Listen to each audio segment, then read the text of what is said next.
Olá, eu sou Rafael Milheira, professor do Programa de Pós-Graduação em Antropologia da Universidade Federal de Pelotas. Falo aqui da cidade de Pelotas, sul do Rio Grande do Sul, e hoje vou entrevistar duas professoras do Museu Nacional do Rio de Janeiro, professora Cláudia Rodrigues, professora Madu Gaspar, professora Cláudia Rodrigues, ex-diretora do Museu Nacional, e professora Madu Gaspar, pesquisadora, professora também do Programa de Pós-Graduação em Arqueologia, num assunto que é muito candente na atualidade, né, que a gente está vendo no dia a dia, esse embate que acontece sobre a ciência, especialmente a ciência vinculada, o que nós vamos conversar hoje, a ciência vinculada à arqueologia. Esse é um assunto que então vem à baila em função da Marcha Virtual pela Ciência, que é uma promoção da SBPC, Sociedade Brasileira para o Progresso da Ciência, e, no caso, em parceria com a Sociedade de Arqueologia Brasileira.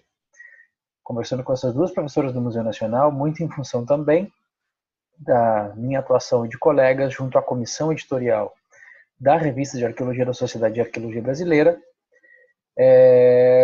que teve no final do ano passado e início desse ano 2 volumes publicados exatamente com o resultado da produção de pesquisa científica em arqueologia de alunos de mestrado, doutorado e pesquisadores do Museu Nacional. Então, foi uma promoção, digamos assim, da revista da SAB, no intuito de apresentar resultados de pesquisa do museu. Então, a gente vai conversar hoje com as duas professoras. Então, aqui eu dou boa noite e agradeço de antemão a participação. É um prazer estar aqui. E é sempre muito difícil falar do museu, né, que é uma coisa que é uma instituição que está, né, impregnada na minha alma, né, de certa forma. E eu queria ressaltar talvez um elemento importante, né? O museu ele é uma instituição, ele está entre as principais instituições de ciência do Brasil na sua área, da América Latina. Ele tem uma projeção, ele tem um desempenho, um quilate internacional absolutamente importante, mas eu queria ressaltar um aspecto fundamental, basilar, talvez, desse momento. Além de ter sido o primeiro museu criado no Brasil, né, por um governo, ele é o primeiro instrumento de Estado para a ciência. Ele é criado como um museu, mas como um museu para investigar a ciência. E ele é criado pelo Estado, né? Ele é criado, então, pela coroa, mas ele é um instrumento de criação do Estado que coloca a gente, né, 200 anos, 200 e quase 2 anos depois, né, pensando na nossa estrutura científica, né, que ainda é uma estrutura relativamente nova, recente, né, já é estrutura, digamos assim, governamental, né, a gente tem 200 anos, se for pensar um pouco nisso, e mesmo assim, né, hoje a gente vê em toda a situação que a gente vê de enfrentamento da situação de pandemia que nós temos, das publicações que nós temos em várias áreas, o quanto, né, a ciência do Brasil ela é uma ciência relevante, né, em diversas áreas, e principalmente em algumas áreas particulares. No caso da arqueologia, né, a trajetória do museu é uma trajetória ligada também ao estudo do passado, ao estudo dos grupos humanos e ao estudo do passado dos grupos humanos. Então, é uma instituição que não tem como ser desvinculada da sua essência como uma instituição que estuda o fenômeno humano com esse valor, com esse olhar para as populações do passado, ou com esse olhar para o passado, né? Já que a gente hoje tem uma arqueologia que não precisa estar lá atrás, ela pode ser uma arqueologia do tempo presente, mas olhando os grupos humanos a partir da materialidade, a partir da cultura material. Então, o museu ele é parte, né, da formação da própria arqueologia no Brasil. Ele contribui imensamente para a discussão de patrimônio em vários momentos de sua trajetória, inclusive contribui para a própria lei de arqueologia no Brasil. Então, a gente tem assim, diferentes contribuições que estão ligadas exatamente a essa essência da própria instituição, está muito ligada, né, ao estudo do fenômeno humano também, além das ciências naturais da Terra, mas que tem um componente claro de tentar entender esse fenômeno humano. Muito bem. Lembrar da legislação de arqueologia nacional e o impacto dela em função do museu é super importante, né? A gente teve aí há 2 anos atrás, praticamente, o reconhecimento da nossa profissão de arqueologia no Brasil, e tudo começa lá atrás, né? A gente não pode esquecer disso. Professora Madhu, eu queria perguntar o seguinte, vendo esse contexto nacional de desmonte da ciência nacional, em que a gente está muito mais preocupado com fake news e fanatismo do que produção científica e informação basilar, né? O que a gente poderia falar em termos de investimento para a ciência brasileira e para a ciência arqueológica, especialmente? Bem, primeiro eu quero agradecer o convite, é um prazer estar com você, Rafael, com Cláudia, né? Estar perto de vocês nesse momento tão difícil para todos nós, né? A arqueologia é uma ciência fundamental. Primeiro, ela é uma ciência tradicional, né? A professora Cláudia acabou de relatar a história do Museu Nacional, que se confunde com a história da arqueologia. E a arqueologia tem uma característica bastante interessante, porque ela é a disciplina que estuda a materialidade do comportamento humano. Algumas disciplinas estudam o que nós falamos, o que nós pensamos, outras, como a história, que nós escrevemos, os documentos, mas a arqueologia fala da materialidade do comportamento, né? E nesse momento de pandemia, a materialidade do comportamento é vital, né? É o comportamento de cada um e de todos nós que pode resultar em um maior número de vidas salvas ou não, né? E a arqueologia tem essa competência de estudar exatamente o que um grupo social faz. Não aquilo que ele diz que faz, mas exatamente aquilo que faz, né? E nesse momento é fundamental. Por exemplo, se nós pensarmos num hábito novo, atual, né? Que é esse hábito que teremos que adotar, que é usar máscaras, né? É preciso treinar, é preciso saber usar máscaras, é preciso saber colocar a máscara. Não adianta simplesmente, eu uso máscara. Isso não resolve em relação a essa situação tão dramática que nós estamos vivendo. O que importa é todos os gestos, toda a cadeia operacional de colocar essa máscara. Isso que pode nos proteger ou não, né? E esse é o que a arqueologia faz, olhando para o passado longínquo, olhando para o passado recente, olhando para o passado bem próximo e olhando para esse momento, né? Ela é uma disciplina fundamental que tem muito a nos ensinar, né? Como conviver, como lidar com essa novidade tão trágica, né? Agora, em relação ao desmonte, é difícil conversar sobre esse assunto com pessoas que pensam que a Terra é plana. É difícil discutir isso, né?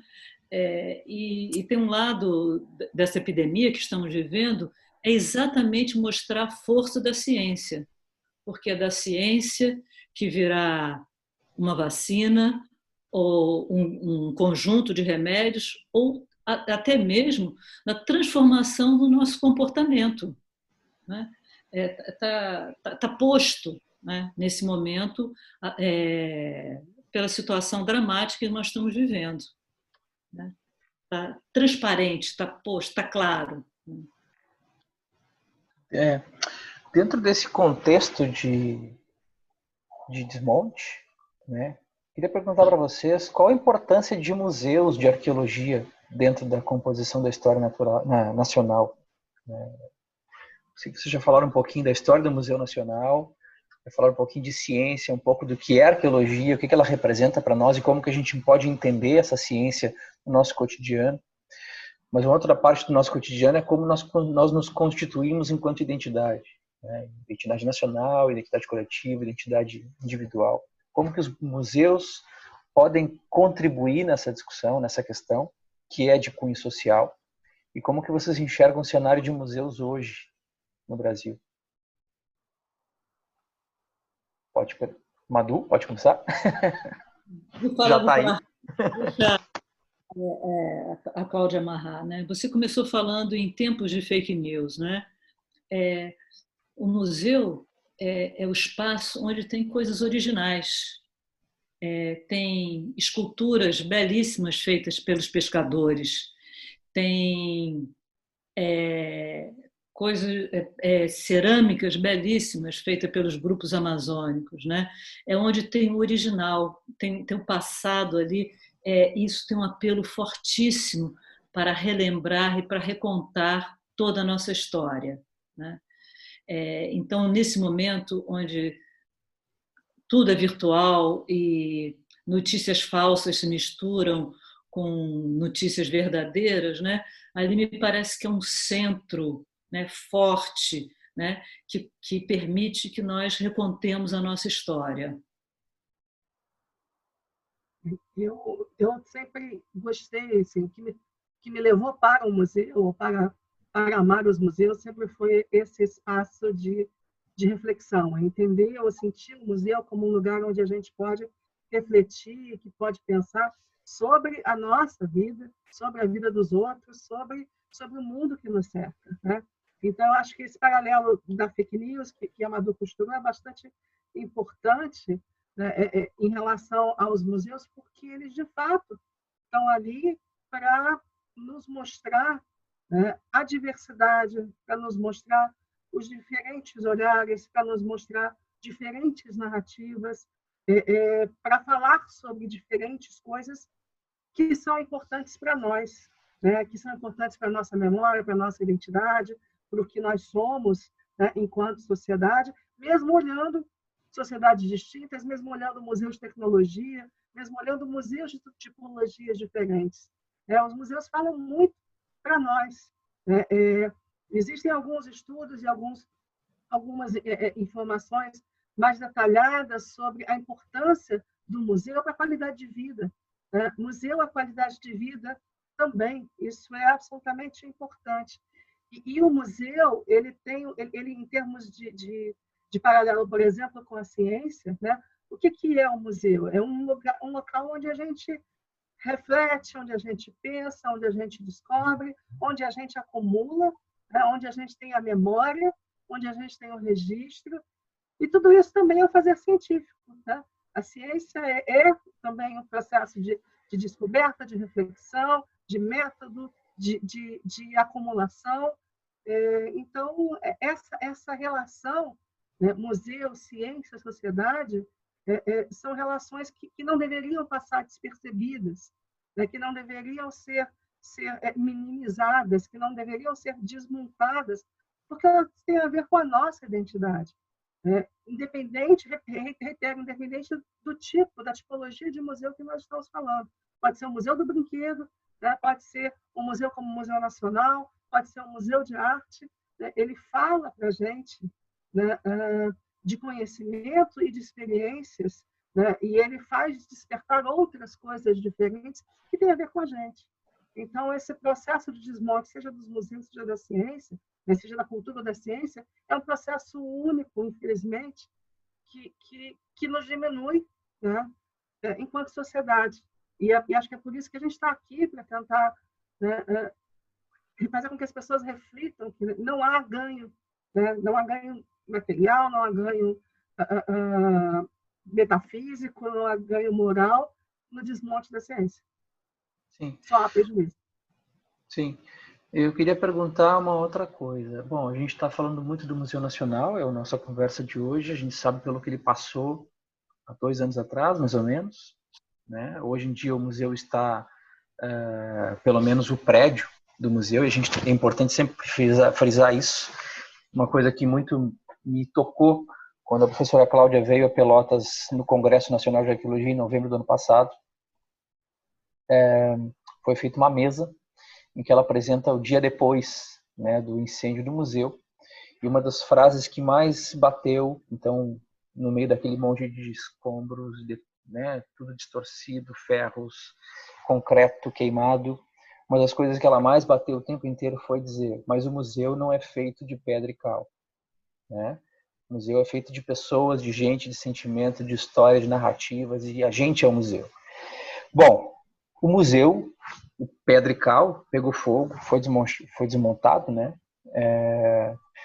E há um movimento muito importante de reconstrução desse museu de pedra e cal, né? Para abrigar novamente os pesquisadores lá dentro. Um museu que se pretende, inclusive, que seja modernizado em termos de tecnologia e infraestrutura. Eu já vi os projetos, já vi algumas coisas que pipocam pela internet. E eu queria saber em que pé está, né? Desde o dia do day after, né? Desde o dia após o incêndio até hoje, o que avançou em termos de reconstrução desse espaço de trabalho, que é muito importante para a ciência nacional brasileira. Como que está? Quais são os entraves políticos, burocráticos, financeiros que a gente tem que enfrentar ainda para ter o museu de volta, o Museu de Pedra e Cal? Bom, eu falo um pouquinho sobre o que a gente está fazendo lá dentro, então acho que a Madu pode falar um pouquinho sobre, né, como é que está o outro lado, né, do museu. A gente sabe que tem projetos sendo desenvolvidos, obviamente eu não acompanho todos os projetos, mas existem projetos já em fase adiantada. Eu imagino que toda essa situação da Covid-19 tenha criado aí alguns atrasos em várias coisas, criou no resgate, né? A gente estava finalizando a retirada de acervos do interior do palácio.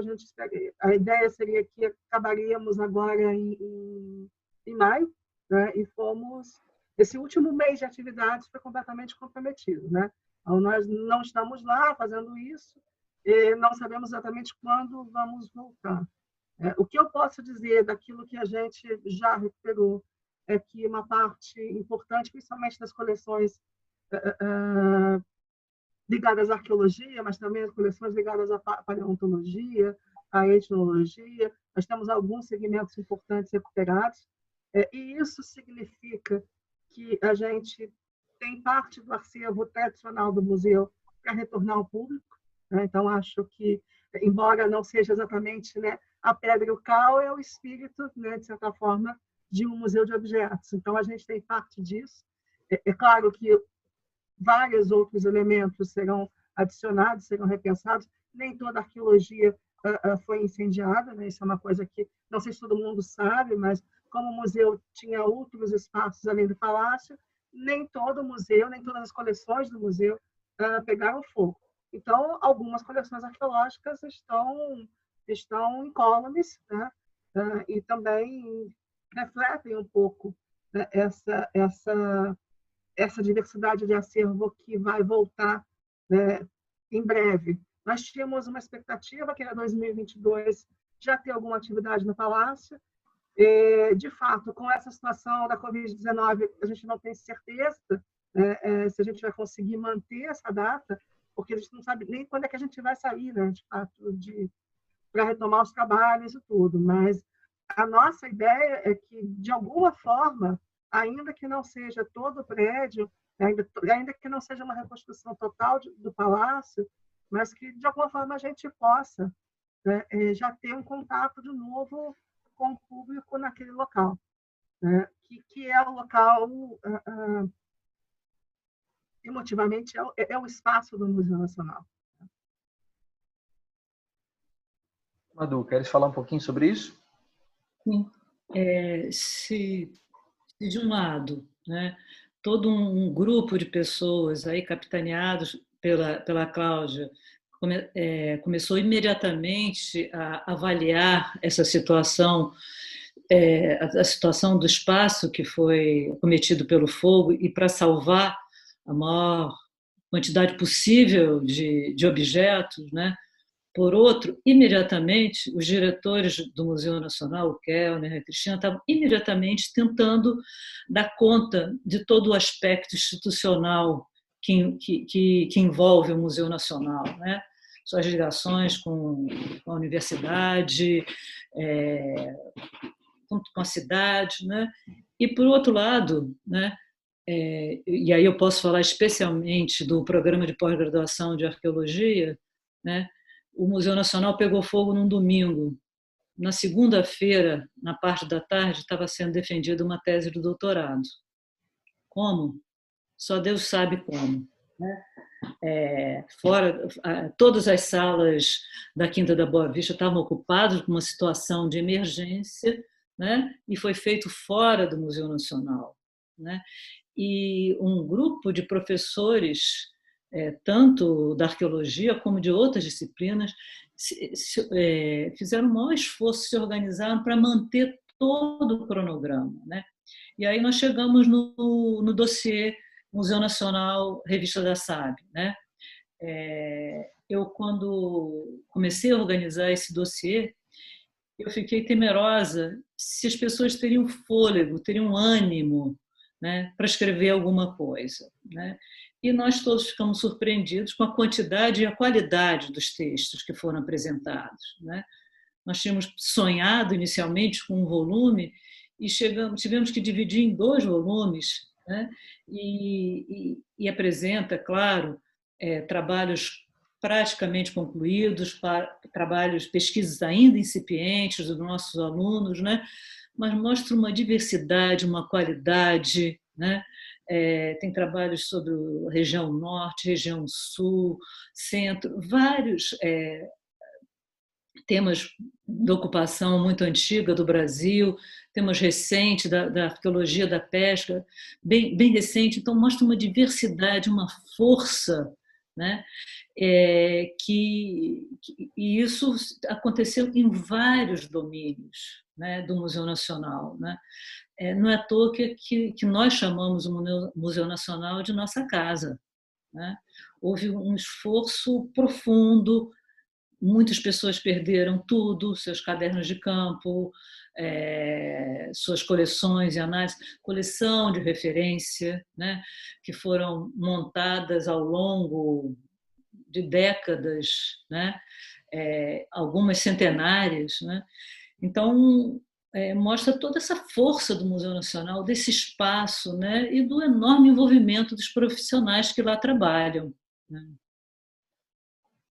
Eu queria só frisar, então, para quem está nos ouvindo, que a revista de arqueologia da Sociedade de Arqueologia Brasileira, então, convidou a professora Madu Gaspar para que fizesse esse convite, essa rodada de convites aos alunos e pesquisadores do museu, e a gente compôs esses 2 volumes que trouxeram o dossiê do Museu Nacional.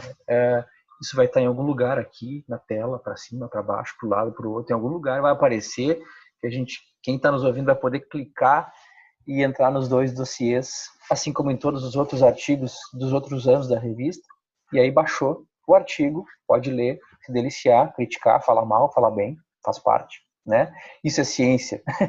Eu queria, já encaminhando a nossa conversa para o final, porque a nossa conversa é rápida mesmo, queria ouvir vocês falar um pouquinho de daqui para frente, o que a gente pode esperar, não só falando de museu, mas do Museu Nacional, mas também falando um pouco de ciência de arqueologia brasileira. O que a gente pode esperar? Qual o prospecto? Negativo, positivo? O que vocês podem nos falar um pouco em termos de esperança? A gente quer ouvir um pouco coisa boa, não só coisa ruim. Coisa ruim já basta que está na rua, né? Eu tenho a impressão que nós viveremos tempos difíceis e delicados, né? Mas também é sempre um tempo de criatividade, de repensar, né?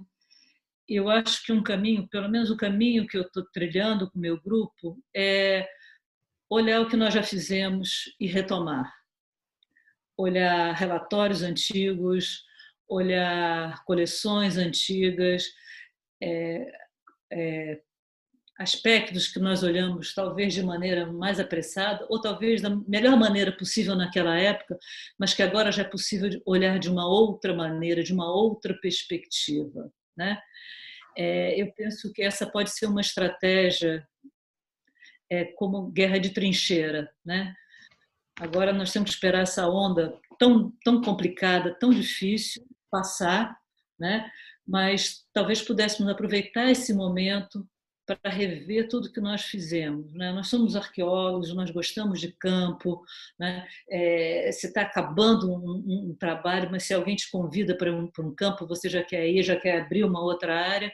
E agora talvez seja o momento de olhar para coisas que nós já fizemos e dar uma nova abordagem para o que nós já produzimos. Cláudio. Bom, e realmente, nosso futuro, né, em termos de financiamento, de recursos, isso é sempre algo que a gente não tem certeza de como será, né? Mas é uma coisa, acho que a gente tem certeza, né? E acho que isso tem a ver um pouco com aquilo que a gente já tem visto na ciência, né? A despeito do incêndio do museu, nós tivemos outros problemas sociais complicados que afetaram a ciência, e a ciência está aí, sendo feita, né? A despeito de tudo. Então, acho que não é o tamanho da diversidade, né? Mas é a grandeza dos nossos cientistas.